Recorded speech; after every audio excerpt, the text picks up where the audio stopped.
Hi everyone, welcome to education point. So हम यहाँ पे जो है क्लास 11 की जो एनसीईआरटी है हिस्ट्री की उसे कवर कर रहे हैं एंड उसका जो 5th चैप्टर है वो हमने यहाँ पे स्टार्ट किया था एंड जिसमें हम बात कर रहे थे अबाउट दी जो ट्राइब्स होती हैं, राइट। ट्राइब्स के बारे में हम बात कर रहे थे कि ये जो हमेशा ही मूव पे रहती हैं, तो यही चीज़ें जो है हमने आज तक इनके बारे में पढ़ा है। बट एक बड़ी एम्पायर जो होती है, राइट, तो वो किसने यहाँ पे बनाई थी, किस तरह से यहाँ पे जो मंगोल्स है वो एक छोटी सी ट्राइब हुआ करती थी जो कि हमेशा मूवमेंट पे रहती थी, कोई इनका एक पर्टिकुलर ठिकाना नहीं था।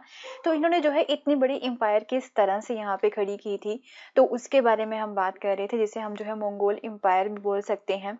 तो कौन से ऐसे पर्सन थे जिन्होंने यहाँ पे जो है इस एम्पायर को खड़ा किया था, तो वो थे यहाँ पे गेंजिस खान, राइट। उन्होंने ही जो है ना इतना बड़ा एरिया जो है वो यहाँ पे अपने कंट्रोल में किया था एंड काफ़ी सारे जो है एक्सपीडिशंस इन्होंने यहाँ पे किए थे। तो उन सब के बारे में हम यहाँ पे जो है अपनी प्रीवियस वीडियोस में कवर कर चुके हैं एंड आज हम यहाँ पे जो है देख रहे थे about the Mongols after the Genghis Khan, right. तो गेंजिस खान के जो करियर है तो उसके बारे में भी हमने यहाँ पे जो है एक वीडियो बनाई है, राइट। अगर आपको उसके बारे में देखना है तो आप मेरी प्रीवियस वीडियोस को देख सकते हो। एंड जो लास्ट वाली वीडियो थी, यहाँ पे जो प्रीवियस वीडियो थी उसमें जो है ना हम मंगोल्स के बारे में ही पढ़ रहे थे आफ्टर द गेंजिस खान की इनके जो सक्सेसर्स यहाँ पे रहते हैं वो किस तरह से एक्सपीडिशंस करते हैं। इनकी डेथ के बाद में, गेंजिस खान की डेथ के बाद में जो है और कौन कौन सी जो टेरिटरीज हैं वो यहाँ पे इनके एरिया में जो है इंक्लूड की जाती हैं, उनके बारे में ही हम यहाँ पे कवर कर रहे थे। तो ये जो टॉपिक है थोड़ा सा बड़ा है, डेट इज वाई जो है इसे मैंने 2 पार्ट्स में डिवाइड किया है। तो आज जो है इसका सेकेंड पार्ट रहेगा the Mongols after the Genghis Khan. तो इसी टॉपिक को ही जो है आज हम यहाँ पे कवर करेंगे, ओके। एंड कौन कौन सी पॉलिसीज यहाँ पे वो अपनाते हैं, जैसे कि हम देख रहे थे about the social, political and the military organisation के बारे में ही देख रहे थे। काफ़ी चीज़ें जो है हम ऑलरेडी पढ़ चुके हैं, तो इसी चीज़ को ही जो है आगे हम यहाँ पे कंटिन्यू करेंगे। तो जैसे कि अगर हम बात करें कि इन्होंने काफ़ी सारे कैंपेन्स किए थे, वो सारी चीज़ें हम ऑलरेडी कवर कर चुके हैं। Once the dust from the campaigns had settled, Europe and China were territorially linked, right। जब यहाँ पे इनके जो कैंपेन्स हैं वो टोटली खत्म हो जाते हैं, वो सारे सेटल डाउन कर लेते हैं हर एक चीज़ को, तो फिर बाद में जो है ये क्या करती हैं, यूरोप एंड चाइना को जो है ना टेरिटोरियली ये लिंक करना स्टार्ट कर देते हैं। तो अब जो है ना यहाँ पे थोड़ी सी पीस जो है वो यहाँ पे देखने को मिलता है in the peace ushered in by Mongol conquest. तो यहाँ पे ऑब्वियसली जब किसी पर्टिकुलर टेरिटरी में यहाँ पे आपको पीस देखने को मिलेगा तो जो ट्रेड कनेक्शंस है ना वो यहाँ पे मेच्योर हो जाते हैं। तो वो ऑब्वियसली इकोनॉमिकली कोई दैट पर्टिकुलर एरिया जो है ना वो यहाँ पे हमेशा ही राइज ही करेगा। तो जब यहाँ पे पीस देखने को मिलता है तो ट्रेड कनेक्शंस जो है ना वो मेच्योर हो जाते हैं, ट्रेड कनेक्शंस जो है वो काफ़ी अच्छे यहाँ पे होते हैं। तो जो सिल्क राउट है, राइट, जिसके बारे में आपको पता ही है, तो उससे जो है यहाँ पे जो कॉमर्स एंड ट्रेवल है ना अलोंग द सिल्क राउट वो अपने पीक पे पहुंच जाता है अंडर द मंगोल्स। बट जैसे कि पहले था ना यहाँ पे कि चाइना में जाके ये जो ट्रेड राउट है, सिल्क राउट है, वो चाइना में जाके जो है टर्मिनेट हो जाता है, खत्म हो जाता है। तो ऐसा नहीं है कि ये चाइना पे ही जो जो ट्रेड राउट है वो खत्म हो जाता है, इससे आगे भी जो है ना ये राउट आगे बढ़ता ही रहता है।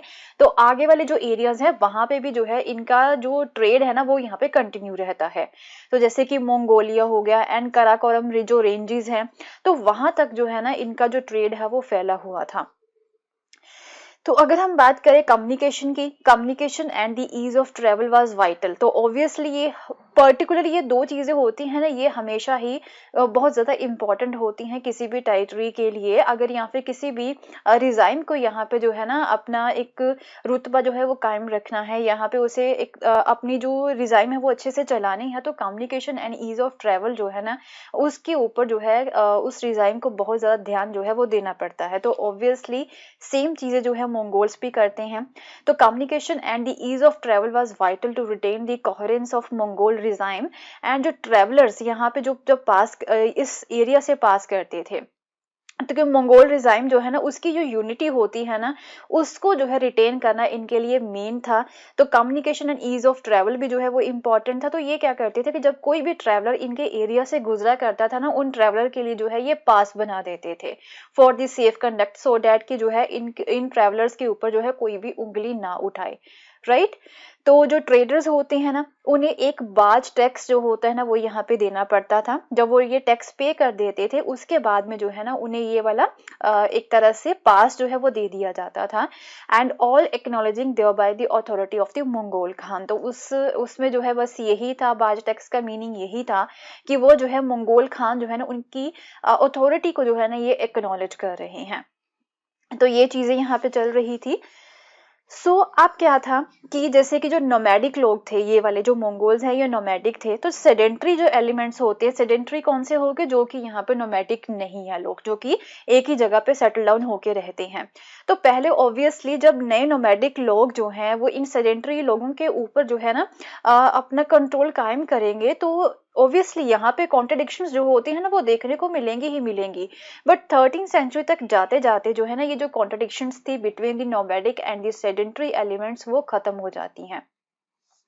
So after that, in the 1230s, for example, as the Mongols waged a successful war against the Qin dynasty in the North China, तो हमने ये भी देखा था कि मंगोल्स जो है ना उन्होंने यहाँ पे नॉर्थ चाइना में चिन डायनेस्टी थी, उनके ऊपर भी जो है इनकी वॉर काफी सक्सेसफुल रही थी। तो there was a strong pressure group within the Mongol leadership that advocated the massacre of all peasantry. तो इनके मंगोल की जो लीडर्स थे ना उन्हीं के बीच में ही जो है ना एक ऐसा ग्रुप था जो ये बोलता था कि जितने भी किसान है ना यहाँ पे, जितनी भी पीजेंट्री है यहाँ पे, उसे टोटली मैसेकर कर दिया जाए, टोटली यहाँ पे खत्म कर दिया जाए। एंड उनके जो फील्ड्स है ना उन्हें पास्चर लैंड्स में यहाँ पे कन्वर्ट कर दिया जाए, ऐसा वो बोलते थे।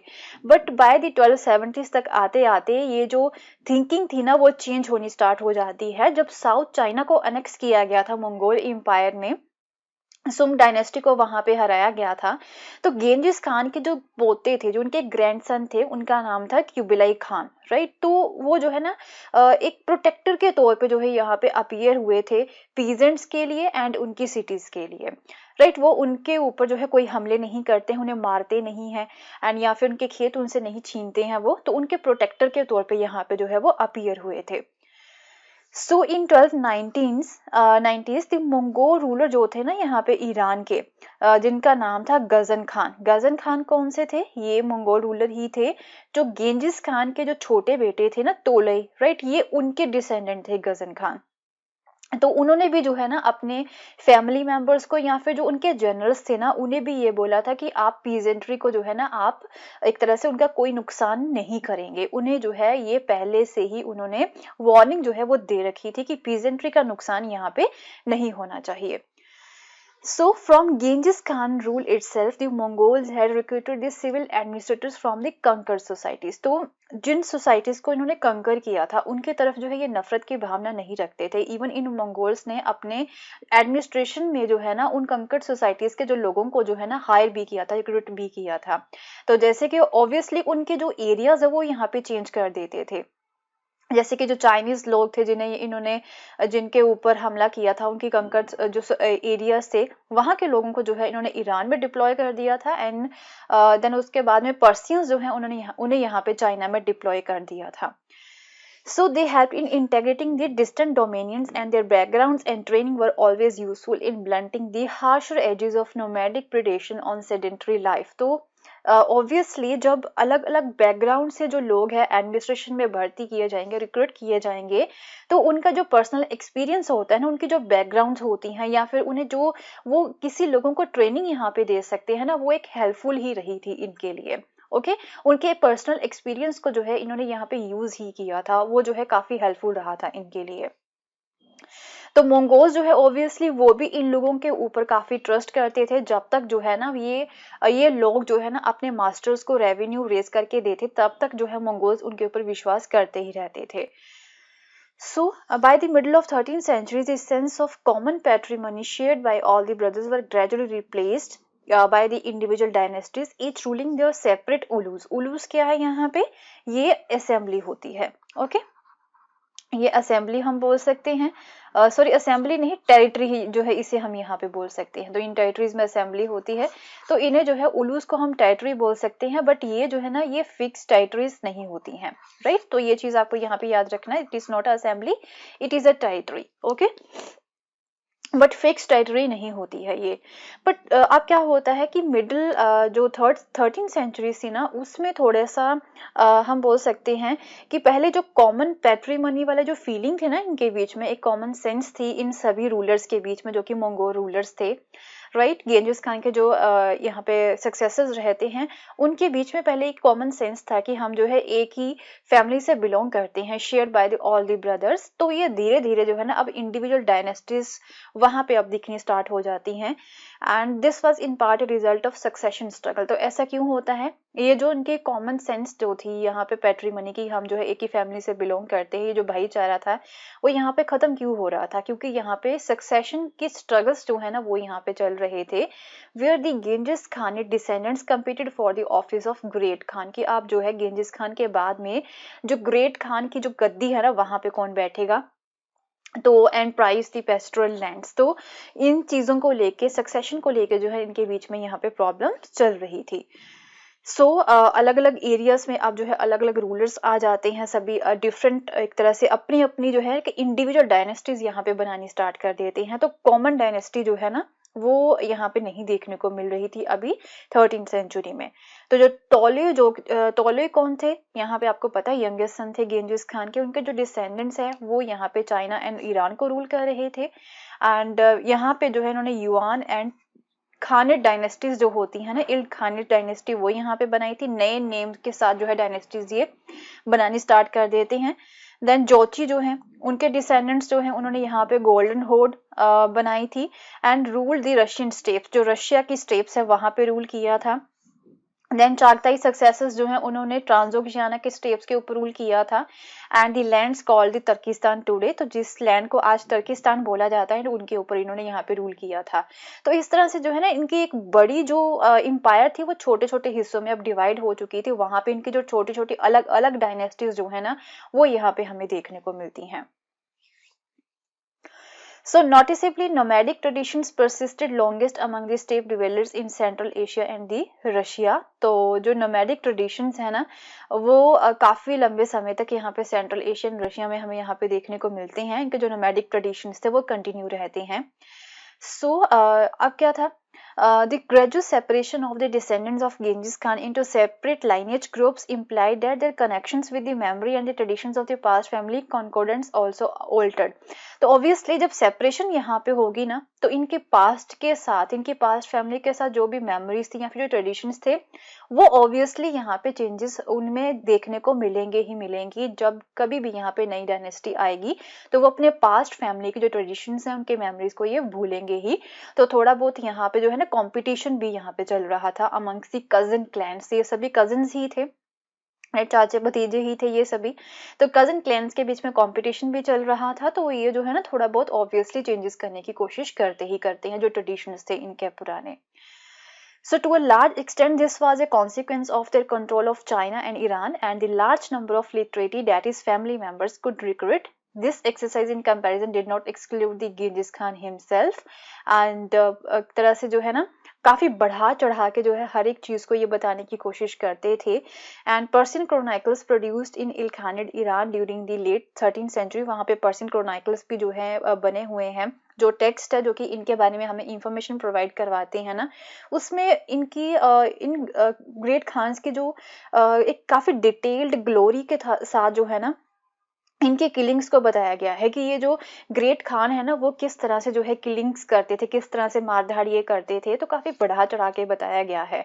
तो एक्चुअल में जो है ना फॉर एग्जांपल एक आई विटनेस है, उनकी रिपोर्ट के अकॉर्डिंग जो है ना 400 सोल्जर्स जो है ना वो यहाँ पे मारे गए थे in the Citadel of the बुखारा।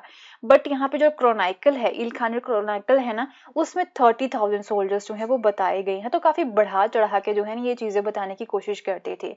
तो ये क्या चीज है, ये एक जस्ट जो है कंपटीशन था इनके बीच में, राइट। ये कंपटीशन यहाँ पे देखने को मिलता है जब ये नई डायनेस्टीज यहाँ पे बन जाती हैं। ये डायनेस्टीज कौन सी थी, ये कजिन्स की ही डायनेस्टीज थी। तो ऑब्वियसली एक दूसरे से जो है ना अपने आप को जो है ये ज्यादा अच्छा दिखाने की कोशिश करते थे। Okay, The Genghis Khan legacy was important, but his descendants to appear as convincing hero to his hereditary audience, they could no longer appear in quite the same way as their ancestor. तो ये जितने भी नई dynasties थी उनके लिए जो Ganges Khan की जो एक तरह से जो लीगेसीज थी, मीन जो ट्रेडिशंस वो यहाँ पे दे गए थे, जो रूल एंड रेगुलेशन वो यहाँ पे बना गए थे, वो तो इम्पोर्टेंट थे, बट अपने आप को जो है ना एक हीरो के तौर पे दिखाना चाहते थे। तो इसी की वजह से जो है ना ये अपने एंसेस्टर वाली जो चीजें है ना सेम वे में नहीं यूज कर सकते थे। So following the research of the David I Allen, एक रिसर्चर है David I Allen, recent work on the Yasa. Yasa क्या है? यसा जो है ना इनका हम बोल सकते हैं ना लॉ थे, right, the code of law, जो कि यहाँ पे गेंजिस खान के द्वारा ही बनाए गए थे। तो उस बुक को जो है यसा बोला जाता था। तो डेविड आई एलन जो कि रिसर्चर है, उन्होंने यसा के ऊपर जो है थोड़ा सा रिसर्च किया है। So, Yasa is the code of law that Genghis Khan was supposed to have promulgated at the Kurultai of 1206। Kurultai assembly होती है, ओके। कुरिल्टाई क्या होती है? असेंबली होती है। 1206 में जो है उन्होंने इसे वहां पे जो है बनाया था। Has elaborated on the complex ways in which the memory of Great Khan was fashioned by his successors. So, in its earliest formulation, the term was written as Yasak, which mean law। तो जो earliest formulation थी यहाँ पे जो इस क्रोनाइकल की, उसमें जो है ना यसाक वर्ड जो है वो यहाँ पे यूज किया गया है इस यसा में, जिसका मतलब होता है लॉ, डिक्री या फिर ऑर्डर होता है, okay. So indeed the few details that we possess about the Yasak, तो कुछ डिटेल्स यहाँ पे जो है बताने की कोशिश की है डेविड एलन ने। उसमें ये बताया है कि यसक में जो है ना एडमिनिस्ट्रेटिव जो रेगुलेशंस होते हैं वो बताने की कोशिश की हुई है, उसके लॉज जो क्या होते हैं, राइट, वो यहाँ पे बताने की कोशिश की हुई है। After that the organisation of the hunt, right, hunting किस तरह से करनी है, आर्मी के बारे में एंड पोस्टल सिस्टम के बारे में यहाँ पे जो है ना एक तरह से जो रेगुलेशंस होते हैं वो यहाँ पे लिखे हुए हैं। तो ये चीजें हमें जो है ना यासाक से मिलती हैं, इन रेगुलेशंस के बारे में यासाक में लिखा हुआ है। So, अब क्या था? By the middle of 13th century, however, the Mongols had started using the related term Yasa in a more general sense to mean the legal code of the Genghis Khan. But 13th century में इन Mongols ने क्या किया था कि वो ऐसा बोलते थे कि यसा में जो है ना लीगल कोड जो होते हैं, legal code, right, legal code जो होते हैं ना, जो लॉज होते हैं यहाँ पे, वो यहाँ पे जो है वो लिखे हुए हैं। तो ऐसा वो बोलते थे, बट एक्चुअल में जो है ना ये रिसर्चर बोलते कि इसमें जो है एडमिनिस्ट्रेटिव रेगुलेशंस भी थे regarding the organisation of the hunt, the army and the postal system.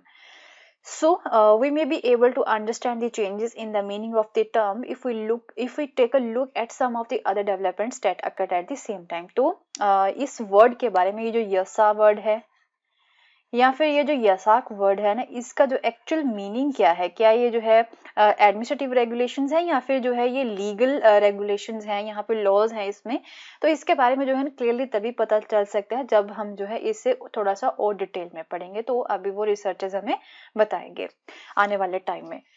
So by the middle of 13th century, the Mongols had emerged as a unified people. तो obviously ये unified people के तौर पे जो है emerge हुए थे, and एक ऐसी लार्जेस्ट एम्पायर इन्होंने बनाई थी जो कि पूरा वर्ल्ड जो है देखता था, and they ruled over very sophisticated urban societies, उनके ऊपर जो है इन्होंने रूल किया था, एंड अपनी हिस्ट्री के साथ, अपने कल्चर और अपने लॉज के साथ जो है इन्होंने अर्बन सोसाइटीज के ऊपर रूल किया था। अपने लॉज जो थे ना इनके अपने ट्राइब के, वो जो है इनके ऊपर इन्होंने थोपे थे। So although the Mongols dominated the region politically, तो इस पर्टिकुलर जो रीजन है मंगोलिया का या फिर उसके यूरोप एरिया हो गया, चाइना हो गया, तो वहां पे जो है मंगोल्स डोमिनेट करते थे। बट अगर हम बात करें ना, इनकी नंबरिंग जो थी वो बहुत कम थी। एक्चुअल में ये जो ट्राइब है ना, इनकी संख्या जो है इन लोगों की बहुत कम थी, ये माइनॉरिटी में थे, okay. So the one way in which they could protect their identity and their distinctiveness was through a claim to a sacred law given to them by their ancestor. तो ऑब्वियसली ये फिर अपनी identity को या फिर अपनी distinctiveness जो होती है ना, उसे किस तरह से प्रोटेक्ट कर सकते थे, ऐसा ये बोलते थे कि एक सेक्रेड लॉ है जो यहाँ पे इनके एंसेस्टर के द्वारा इन्हें दिया गया है, ओके। तो ये कौन सा है लॉ? वही यसा हो गया। In all probability a compilation of the customary traditions of the Mongol tribes, जितने भी कस्टमरी ट्रेडिशंस थे ये उसकी ही ऐसा प्रोबेबिलिटी है, ओके। तो हो भी सकता है ना हो ये चीजें, बट प्रोबेबिलिटी है कि यसा ही जो है इनका एक लॉ है तो उसी के थ्रू जो है इन्होंने यहाँ पे अपनी एक अलग पहचान बनाने की कोशिश की है। ये कस्टमरी ट्रेडिशंस थे मंगोल ट्राइब्स के, तो उन्हीं के अकॉर्डिंग ही जो है ना इन्होंने इसे यहाँ पे रूल करने की कोशिश की है। But in referring to it as Genghis Khan code of law, the Mongol people also laid claim to a law giver, जैसे कि मोजेस एंड सोलोमन हो गए, राइट, वो भी लॉ गिवर थे क्रिश्चियंस के या फिर मुस्लिम्स के, राइट, तो वो भी लॉ गिवर थे। तो वैसे ही जो है गेंजिस खान का जो कोड ऑफ लॉ है ना, ये उसे दिखाने की कोशिश करते हैं। वैसे ही गेंजिस खान ने भी जो है इसे एक लॉ लोगों को दिया था, वहां के लोगों को एक लॉ जो है वो दिया था, जैसे कि मोजेस एंड सोलोमन ने दिया था। So the years served to cohere the Mongol people around a body of the shared belief. It acknowledged their affinity to Genghis Khan and his descendants. And even as they observed different aspects of its sedentary lifestyle, gave them the confidence to retain their ethnic identity and impose their law upon their defeated subjects. तो इनके बीच में ये confidence था, इसी law के according ही जो है उन्होंने अपने डिफीटेड सब्जेक्ट्स के ऊपर जो है ना रूल किया था। ओके, अपना जो एथनिक आइडेंटिटी है वो यहाँ पे इन्होंने रिटेन की थी इसी लॉ के according he, right. So it was an extremely empowering ideology, obviously काफी एम्पावरिंग आइडियोलॉजी थी। ये जो लॉज यहाँ पे दिए गए थे या फिर इनके द्वारा जो आइडियोलॉजी यहाँ पे बनाई गई थी, गेंजिस खान ने अपना आइडिया बनाया था कि मैं पूरे वर्ल्ड के ऊपर रूल करूंगा, तो यही थी, एक एक्सट्रीमली एम्पावरिंग आइडियोलॉजी थी। And although Ganges Khan may not have planned such a legal code, पहले तो ऐसा कुछ लीगल कोड इन्होंने प्लान नहीं किया था, बट इनके धीरे धीरे विजन में जो चीजें आई थी वो उससे ये इंस्पायर हुए थे एंड उन्होंने जो है ना उसके थ्रू ही जो है ये मंगोल जो है वो एक यूनिवर्सल डोमिनियन बनाने में कामयाब हुए थे, राइट। इनकी अपनी ही ये सारी, हम बोल सकते हैं कि अपनी ही एक विजन था इनका, राइट। उसी विजन के थ्रू ही जो है ना इन्होंने ये लॉ बनाया था धीरे धीरे, फिर उसी लॉ को यूज करके इन्होंने जो है ना पूरा यूनिवर्सल डोमिनियन यहाँ पे कंस्ट्रक्ट किया था। So we'll continue with the same chapter in our next video and उसमें जो ये chapter जो है वो हमारा complete हो जाएगा next video में, and मिलते हैं फिर अपनी next video में। and अगर आपको मेरा course पसंद आया तो इसे share करना ना भूलें। Thank you